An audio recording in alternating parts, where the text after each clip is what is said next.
Good morning, Paisawan. Good morning din, Malabon. At good morning sa inyong lahat sa bagong baryo. No, ha? Binabati ko rin ng magandang umaga ang lahat ng mga nanonood ng ating YouTube sa channel na ito. No? Binabati ko rin ang ama ng ating punong lungsod. Kaya din ang mga chairman na hindi nagpabaya sa kanilang barangay at patuloy na sumusubaybay sa kanilang mga nasasakupan. Muli, good morning po. No? Bago po tayo magsimula, tayo po muna ay manalangin. Ama, nananalangin po kami para sa kagalingan ng aming bayan, lungsod at komunidad. Napakaraming tao ang nagdurusa, mga pamilyang nasasaktan dahil sa pandemyang nararanasan. Ipinapanalangin ko na katagpuin mo ang pangangailangan ng mga kapuspalan, ang paggaling at pag-unlad ng mga hanap buhay ng mga pamilyang nahihirapan sa kasalukuyang panahon. Gayon din ang mga empleyado. Nananalangin kami para sa karunungan ng aming mga pinuno ng mga LGUs at NGOs sa kanilang pagsisikap na maihatid ang pangunahing pangangailangan ng mga pamilyang may sakit. Nananalangin din kami para sa kapayapaan, katahimikan at kaayusan ng aming paligid. Nananalangin rin ako at nagpapasalamat sa iyong maingat na pagsubaybay sa aming lahat. Pahiram mo ako ng iyong langis, Ama, upang maliwanag kong maihatid ang iyong banal na salita at ikaw lamang ang maitaas. Patuloy kaming nagtitiwala sa iyo, aming Diyos at tagapagligtas. Salamat, Ama, sa iyo ang kapurihan at kaluwalhatian magpakailanman. Ito po ang aming panalangin sa makapangyarihang pangalan ng iyong anak na si Jesus na aming tagapagligtas. Amen. Magandang umaga pong muli sa inyong lahat. No? Ang ating pong paksa ay pinamagatang We Must Remember Shiloh. Ito po ay mula sa aklat ng Jeremias, Kabanatang 7, mula po 1 hanggang 15. Kung kayo po ay nakahanda na, simulan na natin. Alam nyo, sa nakalipas nating buhay, marami tayong mga karanasang hindi po nakakalimutan. Mga nakakatuwa, mga malulungkot, no? Mahirap, masagana, no? Gayun din ang mga karanasang mabuti at masama, no? Maaring ang mga karanasang ito ay nakamulatan na natin o mula sa ating mga magulang, maaring mula sa paaralan o sa ating mga pamayanan, ano po. Marami po sa mga karanasang ito ay nagsisilbing aral at alaala hanggang ngayon. Mga mapapait, masakit, nakalulungkot, na mga alaalang wala na po tayong magagawa, no? Kundi ang tanggapin ito. Ngunit sa likod ng mga karanasang ito, isang bagay ang kailangan natin gawin. Huwag nating kalilimutan ang mga aral na natutunan natin mula sa mga mabubuti at masasamang karanasang iyon na may malaki pong kaugnayan sa ating paksa ngayong umaga. Noong mga panahon ni Jeremias, mga taong 600, no? 600 BC, ang mga tao po sa Juda ay nakaranas ng matinding kahirapan. Katakot-takot na kahirapan. Ang hilagang kaharian ng Israel ay binihag po ng mga Assyrians, no? Habang patuloy pong nananalasa ang mga Assyrians sa Juda, hindi nagtagumpay ang mga ito at tinalo sila ni Nebuchadnezzar na hari ng Babylonia, no? Dahil sa kanilang pansamantalang tagumpay, no? Ang mga tao ng Juda ay nagdiwang at nakabuo po ng isang maling pagtitiwala. Katunayan, Yan ang ating pagtutuunan ngayong umaga. No? Dahil lamang sa, alam nyo, maling pagtitiwala, no? Hinatulan sila ng Panginoon sa pamamagitan ng kanyang propetang si Jeremias. Ang ating pong kasaysayang tutunghayan ngayon ay isa sa mga dapat nating tandaan at iwasan na maulit pang muli. Mababasa natin ang maling pagtitiwalang iyon at kung paano ito tinugunan ng Panginoon. Puntahan natin ang Roma number 1. The false trust of Judah. Siyempre, lahat po tayo ay nagkakamali. No? Madalas kasi may mas pinahalagahan po natin yung mga bagay na nagmula sa tao. Marami sa mga taong ito nagtitiwala sa malusog na pangangatawan, sa lapi at kapangyarihan. Yung iba, labis na nagtitiwala sa templo. Ganyan po ang ginawa ng Judah. No? Trusting in the temple. Una, ginawa nilang dahilan ang templo na kaya hindi sila nakapaglingkod ng ganap sa Panginoon. Inutusan ng Diyos si Jeremias na mangaral. Ganito po ang nasasaad sa Jeremias, kabanatang 7, mula 1 hanggang 2. Basahin po natin. Ang salita na dumating kay Jeremias mula sa Panginoon na nagsasabi, ikaw ay tumayo sa pintuang daan ng bahay ng Panginoon at itanyag mo roon ang salitang ito. At iyong sabihin, inyong dinggin ang salita ng Panginoon, ninyong lahat na nasa Juda, na nagsisipasok sa mga pintuang daang ito upang magsisamba sa Panginoon. Yun po yun. No? Nanawagan po ang banal na Diyos sa pamamagitan ng kanyang propetang si Jeremias. No? Alalahanin po natin na ang templo ay itinuturing na tahanan ng Diyos. No? Ang karaniwang mga seremonya ng relihiyon na naibalik ni Josias ay sinusunod pa rin po ng panahon yon. At ang mga tao ay pinamumunuan upang isaalang-alang ang templo at ang mga gawain nito bilang mga bagay na banal. Nasasaad po yan sa Jeremias, kabanatang 7, mula po sa 3. No? Pakinggan ninyo ang mensahe ni Yahweh na makapangyarihan sa lahat.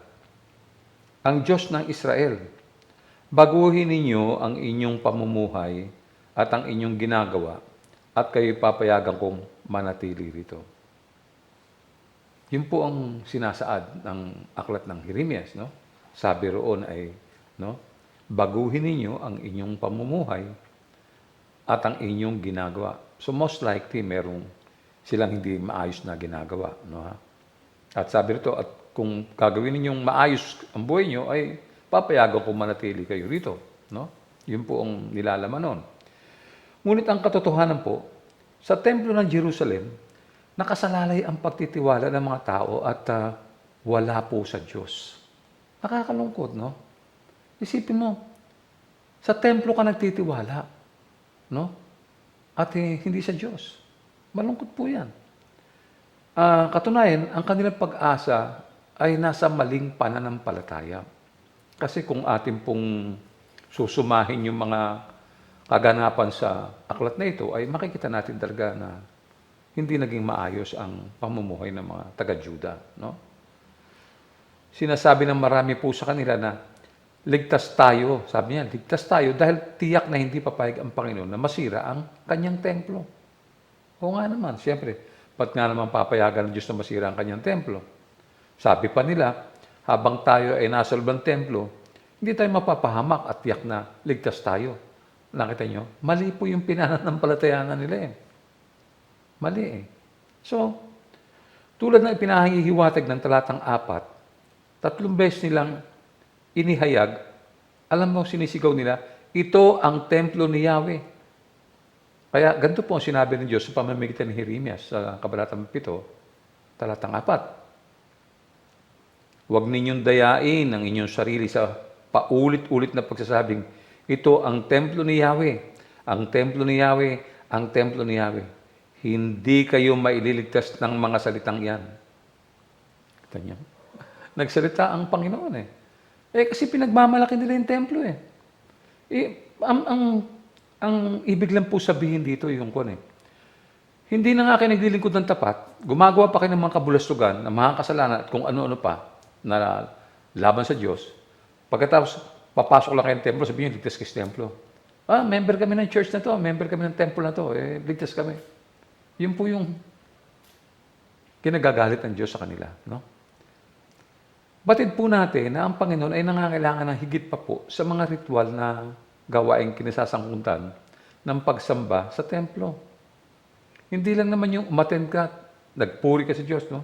Akala nila, no, dahil dumadalo sila sa mga gawain sa templo, no, at naroon sila sa loob ng templo, ligtas sila. Kita niyo, maling-mali po yung pananaw nila. Nakita po niyo yun. Ang paglilingkod ng buong katapatan ay dapat na gawin ng lubusan ng lahat ng mga pumapasok sa templo. Kaya, sinabi sa kanila sa Jeremias 7:5 sa unang bahagi, ang sabi po ganito, magbagong buhay na kayo at iwan na ang dati ninyong ginagawa. Yun.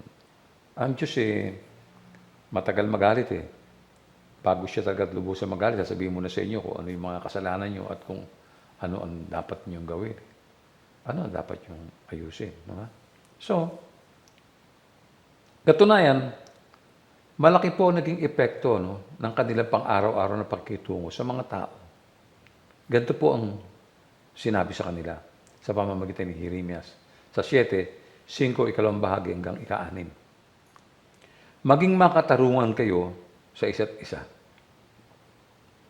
Huwag ninyong aapihin ang mga dayuhan, mga ulila at mga balo. Tigilan na ninyo ang pagpatay sa mga walang kasalanan sa lugar na ito. Talikdanin ninyo ang pagsamba sa mga Diyos-Diyosan, sapagkat ito ang magiging dahilan ng inyong kapahamakan. Yun. Maliwanag po yung binigkas ni Jeremias, yun yung kalooban ng Diyos. No? Kaya nga, yung totoong paglilingkod at pagsunod sa Panginoon, ang mag-iingat po sa kanila upang makaiwas sa pagkabihag ng Babylonia. Yun lang po ang tanging paraan doon. Parang, alam niyo, pinasok nga sila ng mga, di ba? Ng mga kaaway, no? Kailangan maunawaan nila, hindi naman basta papasok ang kaaway doon ng walang kaabog-abog Ibig lang po sabihin, pinahayaan ng Diyos na mangyari sa kanila yon dahil may mga kasalanan sila. No, ha? Kaya nangyari ito ay dahil na doon sa mga pinagagawa nila na binabanggit dito sa ating mga talata. No? So, pinaalalahanan sila. Sa Jeremiah chapter 7 verse 7, ganito sinabi, kapag sinunod ninyo ito, pahihintulutan ko kayong manatili sa lupaing ito na ibinigay ko sa inyong mga magulang upang maging tirahan ninyo magpakailanman. Kita nyo na? Ano po sinabi? Pahihintulutan ko kayong manatili sa lupaing ito. Saan? Sa lupain ng Juda. No? Upang hindi sila magdusa at maging bihag ng kaaway na kanilang pinatatakutan. Saang lupain daw po? Sa lupaing ito na ibinigay ko sa inyong mga magulang. Sino yung mga magulang na binabanggit dito? Sila po ay sina Abraham, Isaac at Jacob na ipinangako sa kanila ng Panginoon sa mga magulang na Hudyo noong panahon ni Joshua. Kaya ano pa po sinabi? Ano sabi? Upang maging tirahan ninyo magpakailanman. Hindi pansamantala, magpakailanman. Kayo ang titira diyan. Yun ang pangako, no? Mula po sa panahon ni Abraham at magpakailanman. Kaya kung susunod lamang ang tao sa Diyos, wala akong problema Nakita naman nyo, kaya nangyari mga bagay na ito dahil mali po yung kanilang pananaw No? Nasa templo yung pag-asa nila. Sa templo sila nakatingin at yun ang magdiligtas sa kanila, no? Ikalawa, upang patawarin sila sa mga kasalanan ginawa nila, tinuturing kasi ng Diyos na kanyang tahanan ang templo. Ngayon po, tayo na po ang templo niya eh. Di po ba? No? Ito na po ang templo ng banal na Espiritu. Eh dito, kitang-kita niya ang mga kamalian ng kanilang pagtitiwala. Kita po ng Diyos yan. Hindi nila maitatanggi at hindi nila maitatago. Ganito po ang tanong sa kanila ng Diyos eh. Nagsalita ang Diyos sa Jeremias 7:8 sa pamamagitan po ni Propeta Jeremias. Ang sabi, bakit kayo nagtitiwala sa mga salitang walang kabuluhan? Yan. Ay, ligtas kami sa templo, ligtas kami sa templo. Kita niyo? Dahil nagtitiwala sila sa mga salitang wala pong kabuluhan. Yun ang problema nila, no? Lantaran nilang nilalabag ang kautusan ni Yahweh. No? Sabi po sa Jeremiah chapter 7, verse 9, nagnanakaw kayo, pumapatay, nangangalunya, nanunumpa sa hindi katotohanan, naghahandog kay Baal, at sumasamba sa mga Diyos-Diyosang hindi nyo nakikilala. Kita nyo na. Eh, ang sama pala ng ginagawa eh. Talagang, pag ikaw ang Diyos, talaga namang, mali eh. Mali po, no? Pagkatapos, pupunta sa templo at sasabihin, ligtas kami. Ligtas kami. At naniniwalang pawawalang sala sila sa mga ginawa nilang kalapastanganan at pagkatapos ay ligtas daw sila. May mga taong ganyan. Minsan narinig mo rin natin dito yan. Maraming tao sa ating kapanahon ganito mag-isip eh. Di ba? Ang akala, dahil dumadalo sila sa gawain ng templo tuwing linggo, ay okay na sila. Di ba? Sasabihin pa, umaate naman kami eh. Di naman kami nakakalimot sa Diyos eh. Subalit lingid po sa kanila, mga kapatid, namumuhi ang Diyos. Ganito po ang sinabi ni Jeremias sa 7:10. Ginawa ninyo ang aking kinamumuhian, pagkatapos haharap kayo sa aking templo, at sasabihin ninyo, ligtas kami rito. Tukoy na tukoy ng Diyos yung yung punto, no? Yung ano ang ginagawa nitong mga taong ito? Mali yung kanilang pagtitiwala. Mabigat po ito, no? Meron kasing Diyos at ang Diyos ang dapat pagtiwalaan. Hindi po yung bagay, hindi po yung mga kung ano-ano.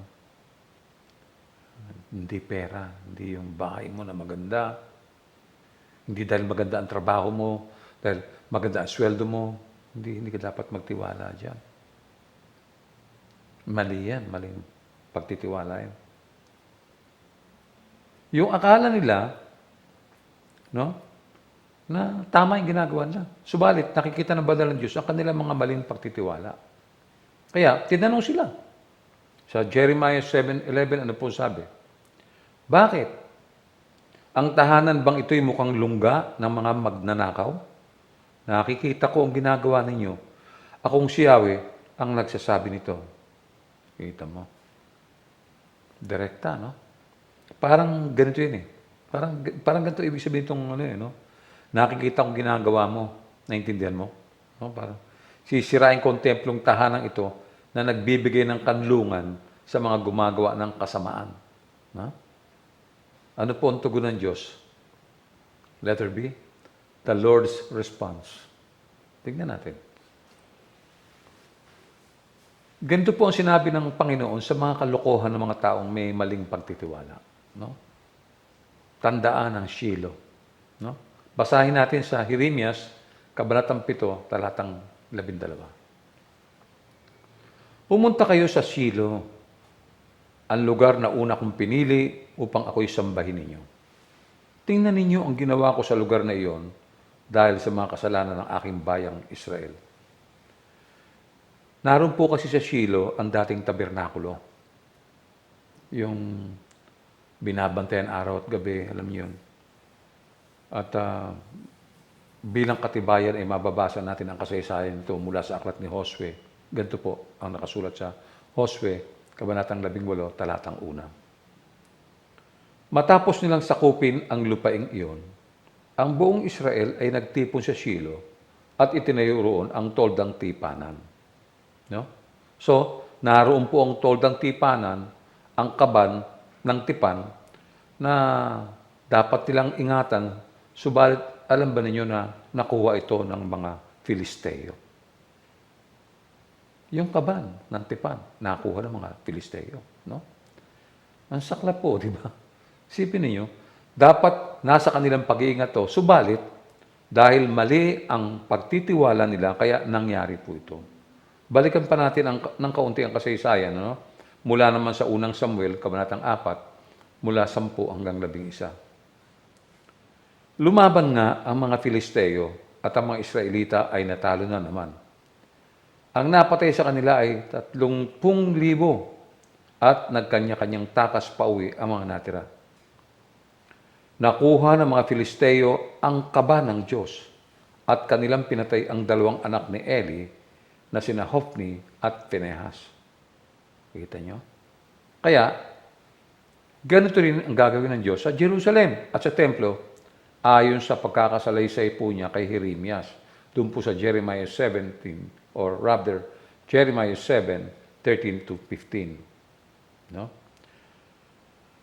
At ngayon, ginawa rin ninyo ang mga kasalanan iyon. Paulit-ulit ko kayong pinaalalahanan. Ngunit ayaw ninyong makinig. Hindi ninyo pinansin ang aking panawagan. Kaya naman, ang ginawa ko sa Shiloh ay gagawin ko rin sa templong ito na labis niyong pinagtitiwalaan. Wawasakin ko ang lugar na ito na ibinigay ko sa inyo at sa inyong mga magulang, gaya ng ginawa ko sa Shiloh. Palalayasin ko kayo sa harap ko, tulad ng ginawa ko sa inyong mga kapatid sa angkan na Ephraim. Alam niyo, nakakatakot po itong babalang ito ng Diyos dahil sa kanilang mga pagsuway. No? At kabiguang pakinggan ang kanyang propeta. Ang Diyos po kasi sa maraming panahon, nagpapaalala po siya. Pagka may mga nakita siyang mali sa takbo ng buhay natin, gumagamit po siya ng kaibigan, mga taong malapit sa atin. Minsan kahit kaaway. Hindi po sila nakikinig. So ano po mangyayari sa kanila? Dadalhin po sila sa pagkabihag. Malungkot na naman ang buhay ng mga Israelitang ito, no? Tulad na nangyari po sa Ephraim, no? Ganito kasi ang nangyari roon, no? Puntahan natin ang Jeremias kabanatang 52 mula mahaba-haba ito, mula 12 hanggang 30. Noong ika-10 araw ng ika-5 buwan ng ika-19 na taon ng paghahari ni Nebukadnezar sa Babylonia, si Nebuzaradan, kapitan ng mga bantay ng hari, ay nagpunta sa Jerusalem. Sinunog niya ang templo ni Yahweh, ang palasyo ng hari, at lahat ng mga bahay doon, pati ang mga tahanan ng mga kilalang tao. Ang pader sa palibot ng Jerusalem ay iginuho ng mga sundalo ng Babylonia sa pangunguna ng kapitan ng mga bantay. Binihag ni Nebuzaradan ang mga taong nalabi sa lungsod, ang mga tumakas patungo sa hari ng Babylonia at ang mga nalabi sa mga manggagawa. Subalit iniwan niya ang ilan sa pinakamahihirap na lupain upang magtrabaho sa mga ubasan at bukirin. Sinira nilang lahat ang mga haliging tanso sa templo ni Yahweh, pati ang tuntungan at ang malaking lalagyan ng tubig na tinatawag na dagat-dagatang tanso, at dinala nila sa Babylonia ang mga tinunaw na tanso. Kinuha rin nila ang mga palayok, pala, gunting, mangkok, kutsara, at lahat ng sisidlang tanso na gamit sa paglilingkod sa templo. So ano po nangyari? Nilapastangan nila ang templo. Ito po yung templong ginawa ni Solomon. Napakaganda. Sinira nila, winasak nila. At tinunaw. At tumatunaw yung mga tanso, dinalaro sa kanila. Mantakin po yun. Tuloy natin sa verse 19. Kinuha rin ng kapitan ng mga bantay ang mga kopa, apuyan, mangkok, palayok, kandelero, kutsara, at tasang yari sa ginto at pila. Hindi na makayang timbangin ang tanso ng 2 haligi, ng dagat-dagatang nasa ilalim ng tuntungan, at ng 12 hugis bakang tungtungan. Ang mga ito'y ipinagawa ni Haring Solomon para sa bahay ni Yahweh. Kita nyo? Winasak lang nila para tunawin. Ang gaganda nun yung mga disenyo, no? Yung pagkakagawa, yung napakaganda. At kung yan buhay pa hanggang ngayon, magiging yan. Puntahan ng mga tao yan at papasyalan yan at magiging tourist spot yan. Mantakin mo, kung nanatili yan sa haba ng panahon, biro nyo, isang magandang kasaysayan po sana. No? Tuloy natin sa verse 21. Ang isa sa mga haligi, 8 metro ang taas at 5.5 metro ang bilog. Walang laman ang loob nito, ngunit 4 na daliri ang kapal ng tanso niyon. Ito'y may kapitel na tanso rin. 2.5 metro ang taas. May palamuti itong parang lambat at mga prutas na granada sa palibot. Ang lahat ng ito'y yari sa tanso. Ang isa pang haligi na may mga palamuti ring granada ay kahawig ng unang haligi. May 76 na lahat ang palamuting granada na nakikita. Ngunit 100 lahat ang nagawa na makikita sa buong palibot. Kinuha ng kapitan ng mga bantay ang punong paring si Serayas at si Sepanayas, ang pangalawang pari, pati ang 3 pinuno sa templo. Kumuha rin siya sa lungsod ng isang pinuno na mamamahala sa mga mandirigma, 7 lalaki sa konseho ng hari na naroon pa sa lungsod, isang kalihim ng kapitan at siyang nagsasanay sa mga tao para sa pakikidigma, at may 60 lalaking naroon pa rin. Sila'y dinala ni Nebuzaradan sa harapan ng hari ng Babylonia sa Ribla na nasa lupain ng Hamat. Sila'y ipinahampas na hari ng Babylonia saka ipinapatay. Gayon naging bihag at inalis sa sariling lupain ang taga-Juda. Ito ang bayan na dinilang bihag ni Nebuchadnezzar na 7 taon, 3,023 Hudyo. Nakita niyo po, ito po ang naging bunga dahil sa katigasan ng kanilang mga ulo, mga hindi sumusunod.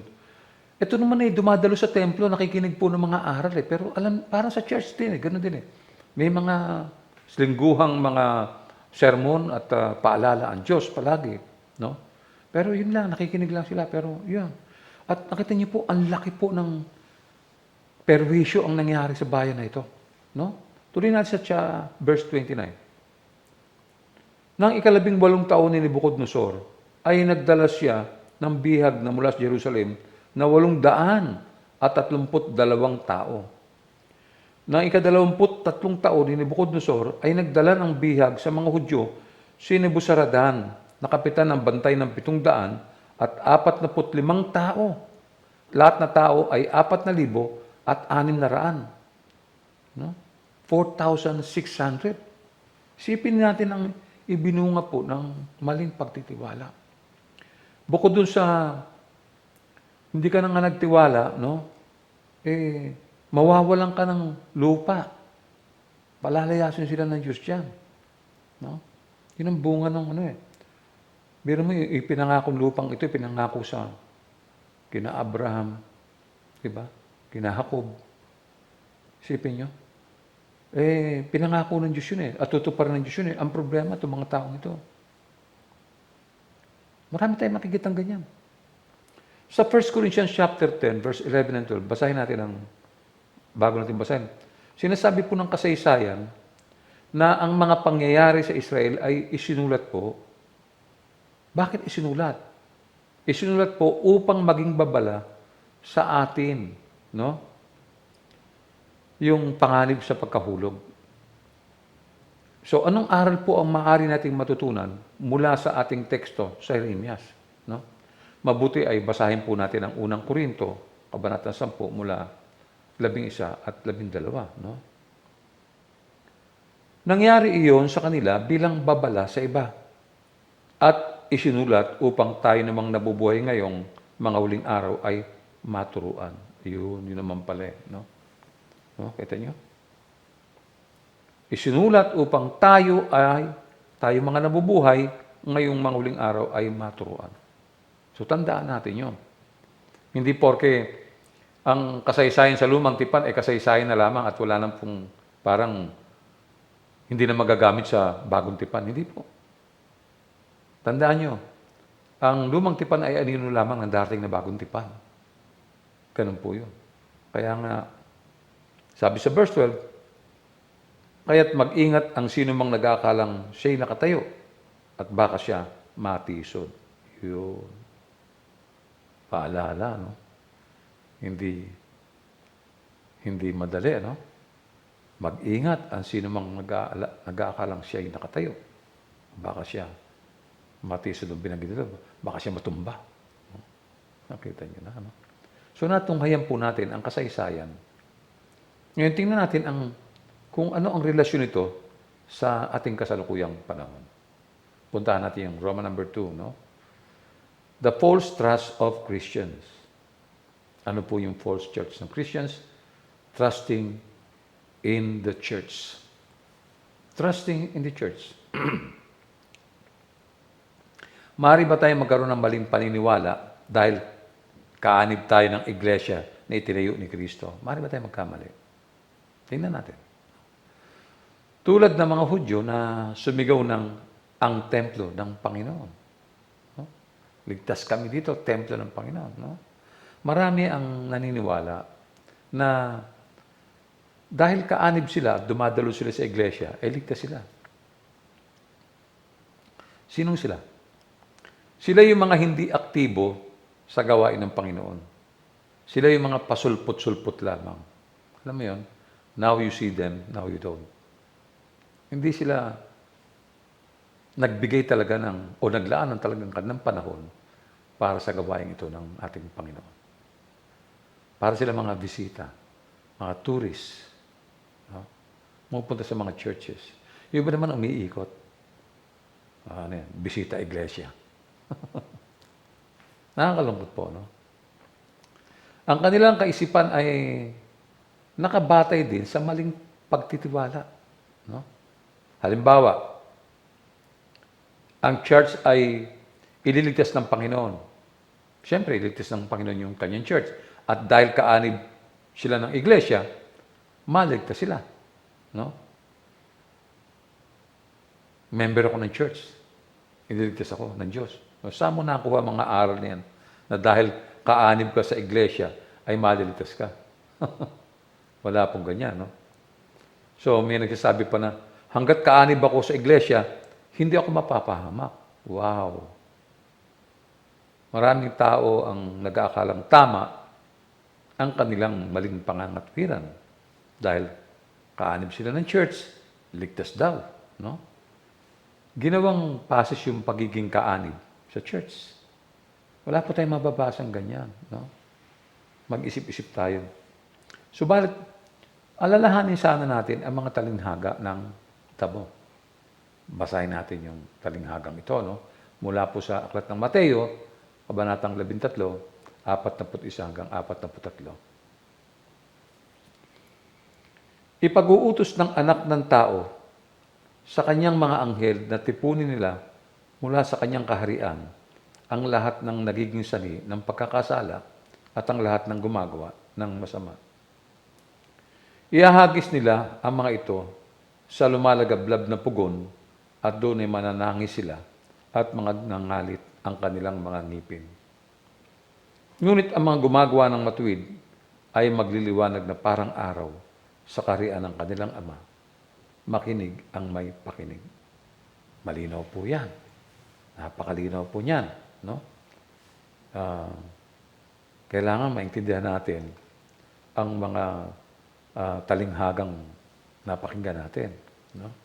Ito po yung nagbula doon sa may wheat and tear, no? Kailangan balikan ninyo, tingnan ninyo kung anong nilalaman, no? Maaring nasa kaharian ka ngayon, maaring aktibo ka at masipag, ngunit dahil sa maling pagtitiwala mo, ay palalayasin ka sa kaharian sa huling araw. Alam niyo, nakita ko na ito sa maraming pagkakataon. Nakita ko na po ito sa mga dating kapatid. Sila yung mga kapatid na dati umuusok sa pananampalataya. Katunayan, Ginamit sila ng Diyos para palakasin at patatagin ang aking pananampalataya. Marami sa kanila ay nakapagdulot sa akin ng inspirasyon. No? Marami sa kanila ay nakatulong sa akin sa pag-aaral. Pero nakita ko po kung paano sila isa-isang nabuwal. No? Tama yung sinabi ng aklat kanina, huwag nating isipin nakatayo tayo palagi. No? Baka tayo.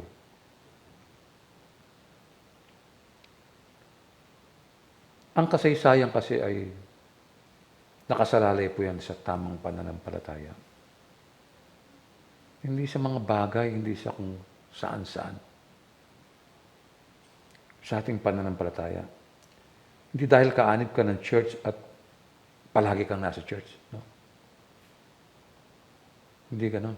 Huwag mong kalimutan yung sinabi sa aklat ng Juan sa 15:2. Inaalis niya ang bawat sangang hindi nagbubunga at sa kanya namang pinuputulan at nililinis ang bawat sangang nagbubunga upang magbunga pa ng lalong sagana.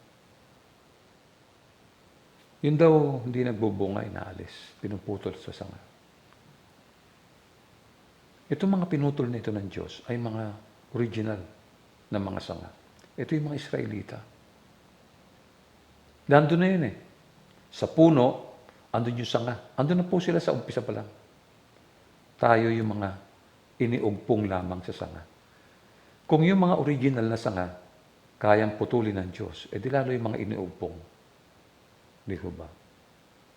Mag-isip ka, kapatid. Kaya may mga aral na ganito eh. Para tayo paalalahanan, para kung nakakalimot tayo ay baka minsan pa maalala natin muli no? Ang mga aral na ibinibigay. No? Katulad ng mga Hudyo na sumuway po sa Diyos. Pagkatapos, ikiklaim nila na ligtas sila. Mahirap yan. Halimbawa, sa panahon natin, namumuhay ka ng makasanlibutan. Pagkatapos, sasabihin mo, umaattend ka at kaanib ka ng church, ligtas ka. Umaattend naman kami ng church. Ando naman kami pagka-Sunday. Minsan nga di ba? 7 o'clock ang time natin sa church Dumarating iba 7:15, 7:20. Tapos na yung awitan. Di ba? Tapos sabihin mo, umaattend ka ng church. Pwedeng ganun, no? Makasanlibutan, no? O kaya nakikibahagi sa immoralidad at sanlibutan. Pagkatapos sabi niya, isa akong tapat na kaanib ng church. Kaya, ligtas ako. Mag-isip-isip tayo, mga kapatid. Tandaan nyo, hindi po nagbago ang Diyos sa kanyang patakaran. Yung kanyang aral, yung kanyang batas, iiral siya. Kaya ano mangyari? Kaya maniwala ka, kaya hindi, iiral yan. No? Ang kanyang biyaya ay humihingi po ng banal na pamumuhay. Ganun ang mababasa natin sa aklat ni Tito, sa kabanatang 2, mula 11 hanggang 12. Tingnan natin, basahin natin. Sapagkat nahayag na ang kagandahang loob ng Diyos na nagdudulot ng kaligtasan sa lahat ng tao. Ito ang nagtuturo sa atin upang talikuran ang makamundong pamumuhay at damdaming makalaman. At upang makapamuhay tayo ngayon ng may pagpipigil, matuwid at karapat-dapat sa Diyos. Liwanag na sinabi rito. No? For the grace of God has appeared, bringing salvation for all people. No? Training us to renounce ungodliness and worldly passions and to live self-controlled, upright, and godly lives in the present age. Kung ipagwawalang bahala mo ang biyayang ito ng Diyos, asahan mo ang kanyang puot. No? Meron pa. Sa aklat naman ng Hebreo, mula sa kabanatang 10, talatang 26 hanggang 31. matapos nating malaman at tanggapin ang katotohanan at magpatuloy pa rin tayo sa pagkakasala, wala nang handog na maiaalay pa para sa ikapagpapatawad ng ating mga kasalanan. Malinaw po yan, di ba? Matapos mo tanggapin yung katotohanan at pagkatapos magpapatuloy ka pa rin sa iyong ginagawa, wala nang handog na maibibigay pa sa iyo. Wala na. Para ikaw ay mapatawad sa iyong mga kasalanan. Wala na po. Sabi po sa verse 27, ang naghihintay na lamang sa atin ay ang kakilakilabot na paghuhukom at ang naglalagablab na apoy na tututupok sa mga kaaway ng Diyos. Ang mapatunayang lumabag sa kautusan ni Moises, batay sa patotoo ng 2 o 3 saksi, ay walang awang pinapatay.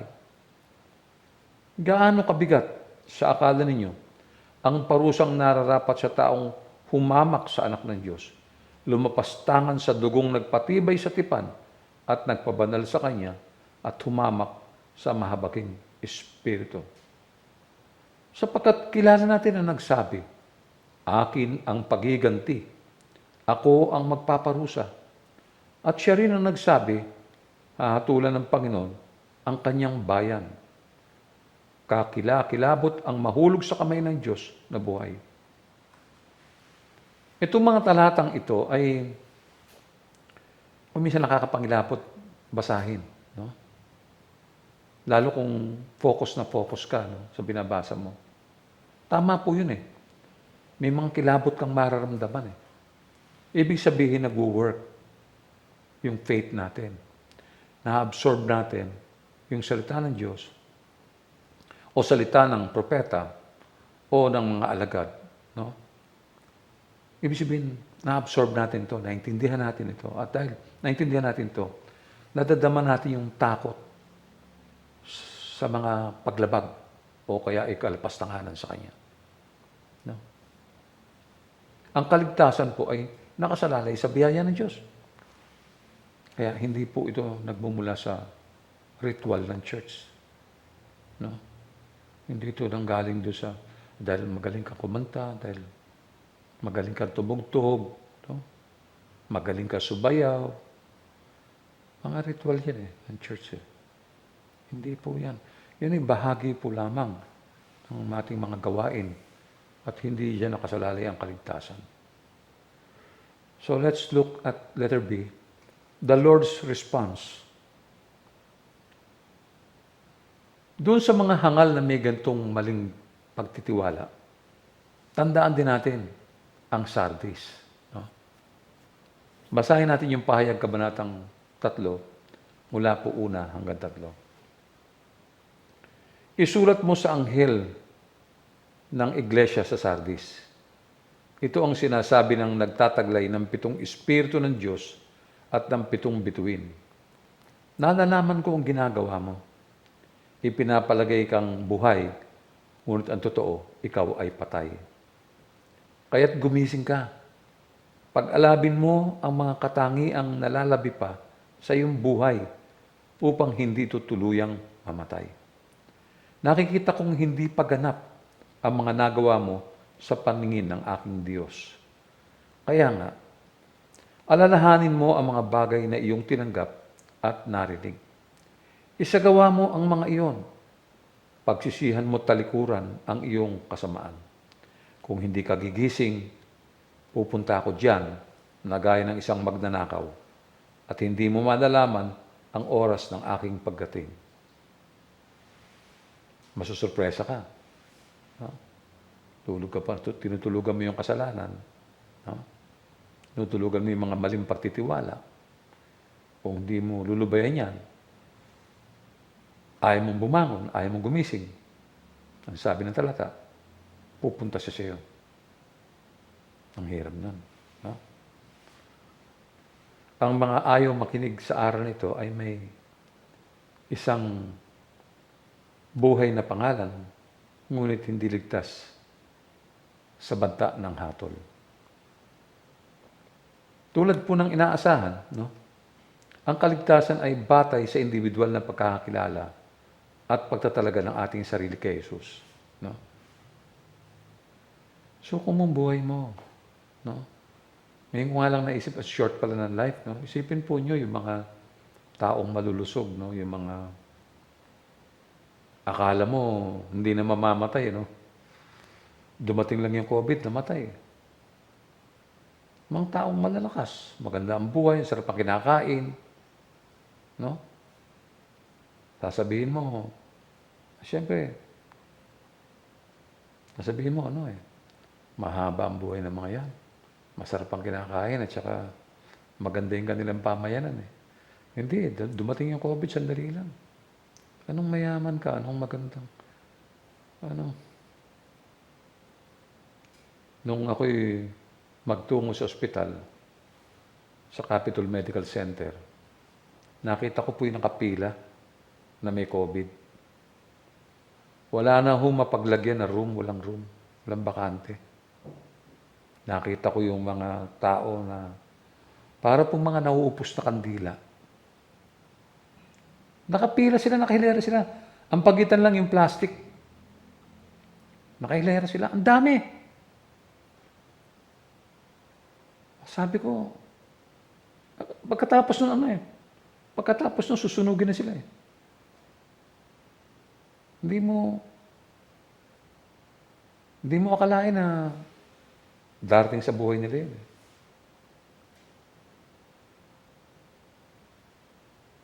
Ang buhay pa ng tao, maiksi lang. Kala ko mahaba. Hindi pala. Parang kahapon nga lang, naalala ko yung kalikutan ko nung bata ako. Ngayon, eto ako. Sandali lang parang hindi pa nawawala sa isip ko, sa alaala ko. Andito pa sa likod ng isipan ko yun. Ang isi lang pala ng buhay. Parang ilang tulog lang.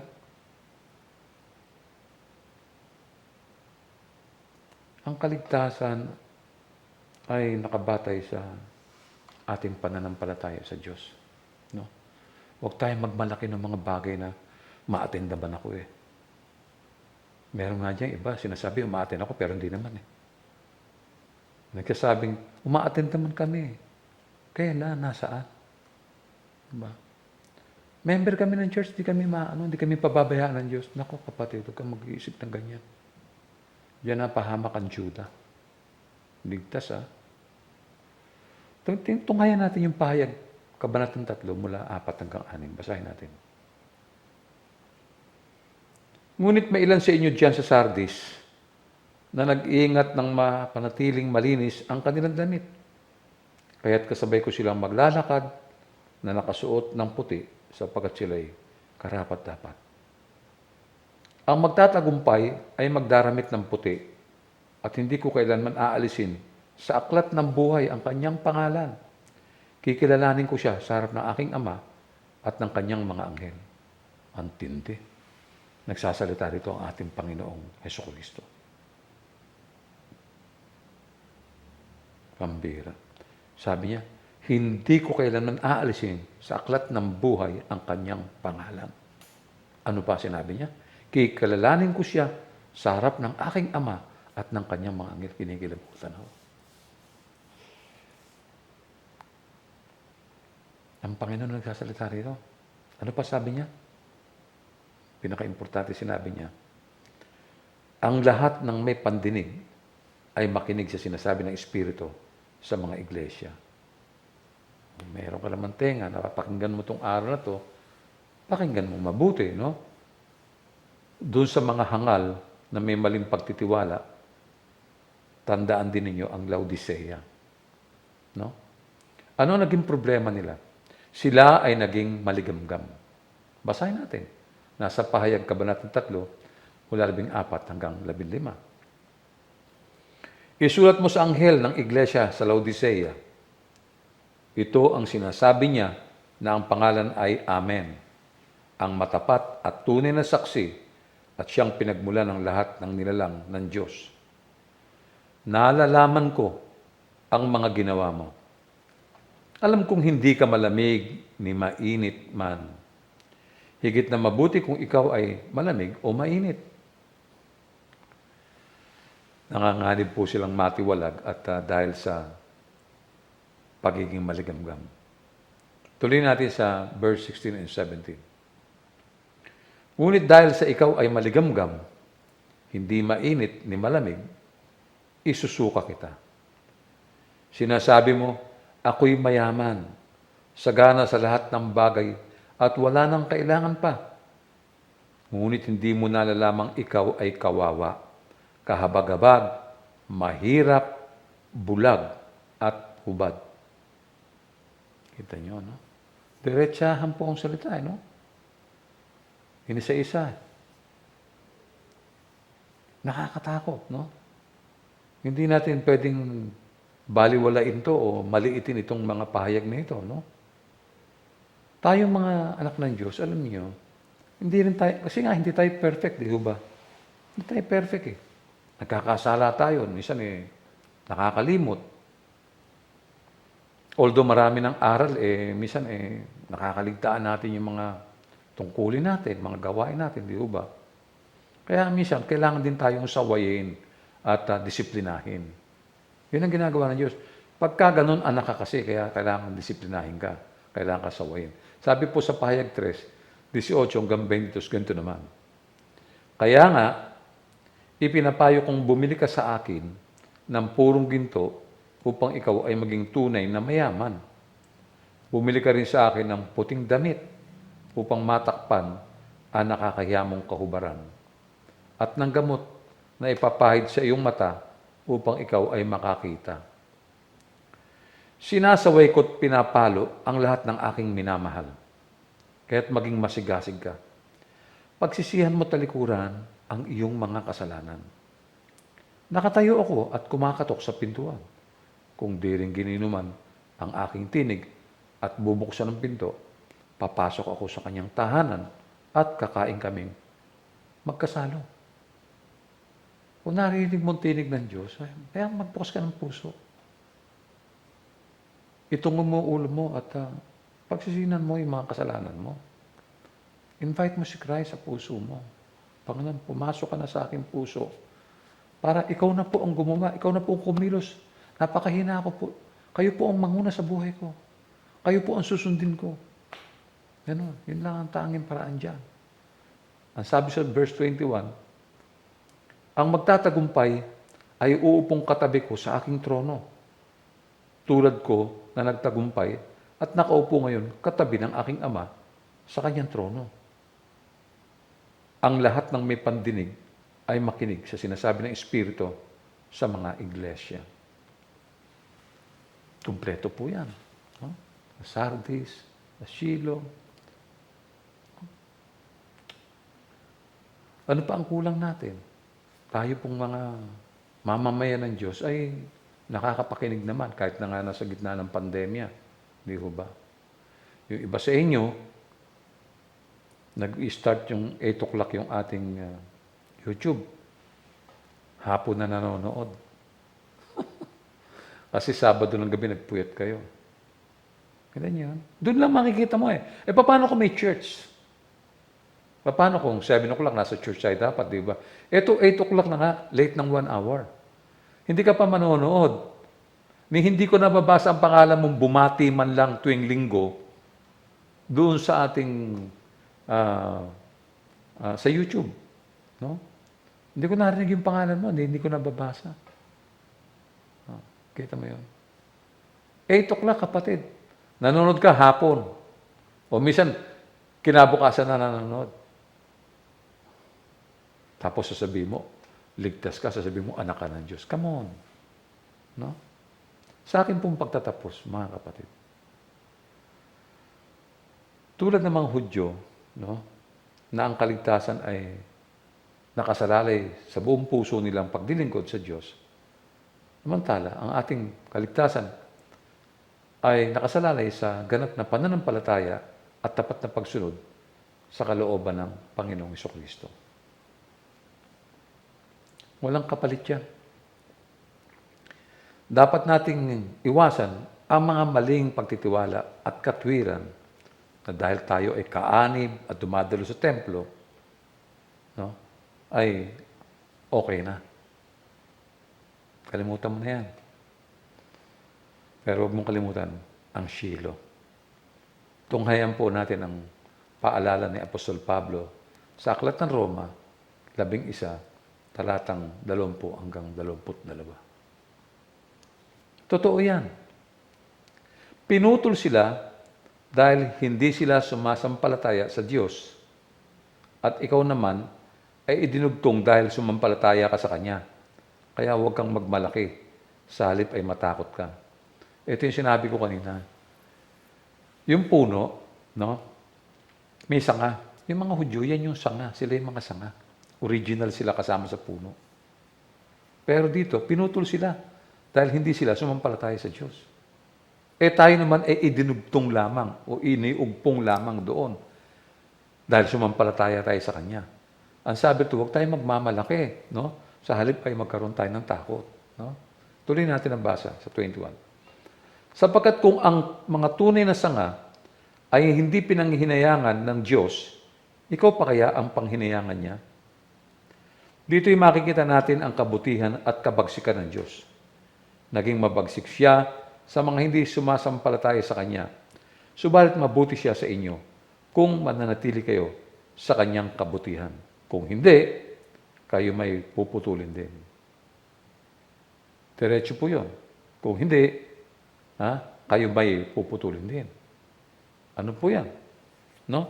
Binalaan ni Pablo ang mga Kristiyanong hintil na ang tanging dahilan kung bakit sila nagkaroon ng isang dako sa pamilya ng Diyos ay dahil sa kanilang pananampalataya kay Kristo. Dahil kung wala ang pananampalatayang iyan, no, malamang na naputol ng Diyos mula sa kanyang puno tulad ng ginawa niya sa mga Hudyo na tumangging manampalataya kay Jesus. Ang kanilang katayuan ay ganap na nakabatay sa kanilang sariling mabubuting gawa o ano pa man maliban sa biyaya ng Diyos.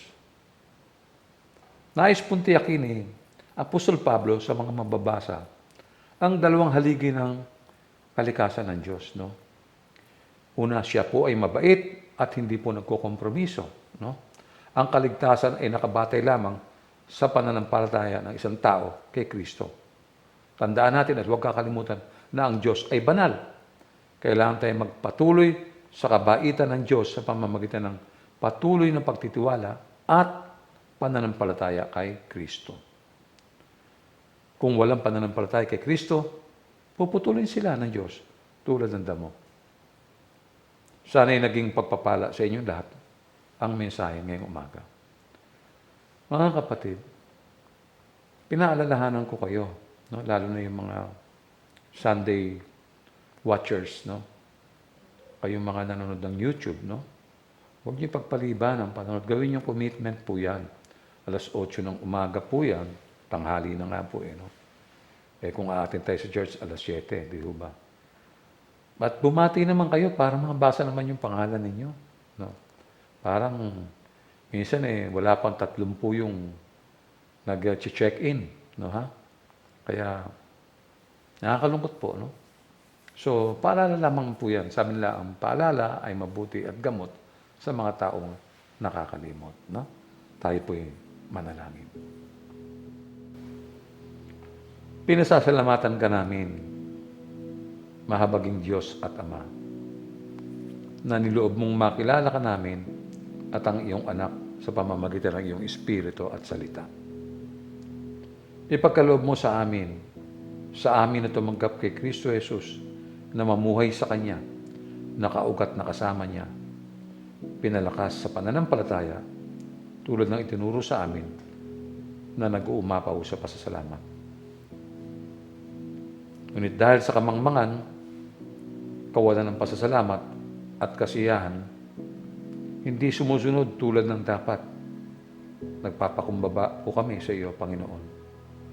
Alalahanin mo sana ang iyong dakilang habag at kaawaan kami. Turuan po kaming makilala ang aming mga pagkakamali at mga kasalanan. Taos pusong magsisi at baguhin ang aming buhay. Bigyan mo kami ng kapayapaan sa pamamagitan ng Jesucristo, aming Panginoon, na nagbibigay sa amin ng pangakong ito. Siyang nagsabing, katotohanang sinasabi ko sa inyo, ibibigay sa iyo ng aking Ama ang anumang hiniling mo sa aking pangalan. Muli, Ama, salamat po. Ito po ang aming panalangin sa pangalan ng aming Panginoong Hesus. Amen. Tanggapin po natin ang pagpapala mula sa Diyos. Pagpalain nawa kayo at ingatan ng ating Ama. Kahabagan nawa kayo at subaybayan ni Jesus. Lingapin nawa kayo at bigyan ng kapayapaan ng banal na Espiritu. At ang lahat ng pinagpala ay magsabi po ng Amen. Purihin natin ang Panginoon at magbatian po tayo magkakapatid. Muli, isang magandang umaga po sa inyong lahat mga kapatid.